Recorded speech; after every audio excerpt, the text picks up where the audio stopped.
Waiting on the promises of God. The waiting season is very stretchy.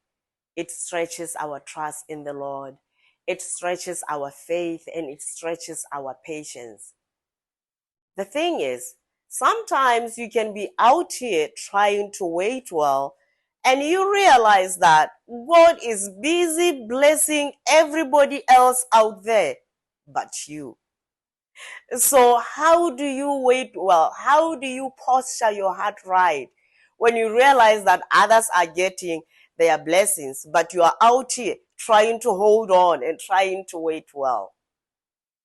Let me share this with you because it encouraged me at a time when I was feeling like, God, I don't know if I want to do this anymore. I don't know if I want to wait for this promise because it is just taking forever and it is taxing on me.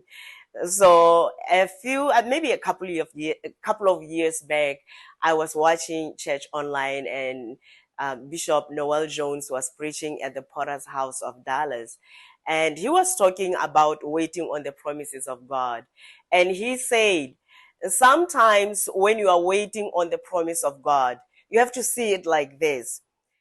Realize that other people came before you. Other people who came before you are also waiting for the promises of God. So when you see others getting blessed, be excited. Don't be jealous. Be excited and just say, oh, yay, the line is moving. Look at it as if you are in a line and get excited and say, yay, the line is moving. I will be next soon. And I thought that was brilliant.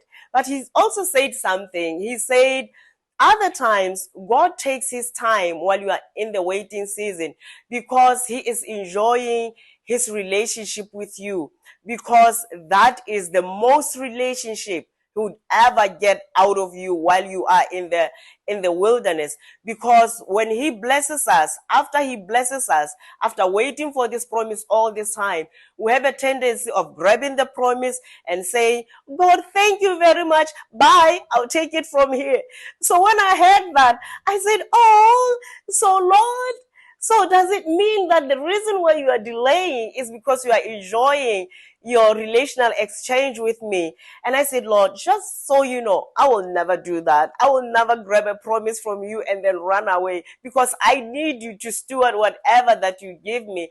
But I said, Lord, if you are indeed enjoying your time with me, then take your time. You can take your time, because I didn't know that this happens. I just thought that maybe you are delaying. But if that is the reason, you can take your time and then you'll bless me when you are ready.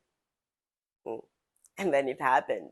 I think it was a couple days after I said that, after listening to that message, and I was facing a hardship, and I thought, this journey is hard. When do I ever get a break?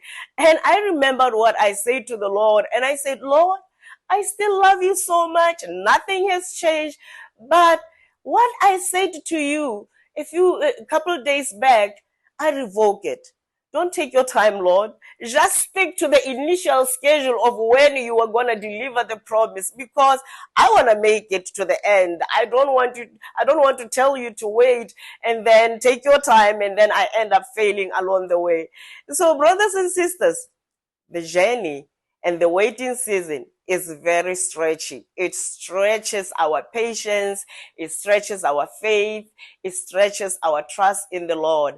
But this is the only time when we would ever spend time in isolation with the Lord for him to develop our divine character. And so let's try to wait well. Easier said than done. Let's try to wait well and be happy for our brothers and sisters when we see them getting blessed. Because if we get that little bit of jealousy, it will stall our journey. Now God will have to stall what he was to stop what he was doing to deal with the jealousy in our hearts before we can move on again. Thank you very much for stopping by. Let's like, share, follow, and let's form a community. God bless you all.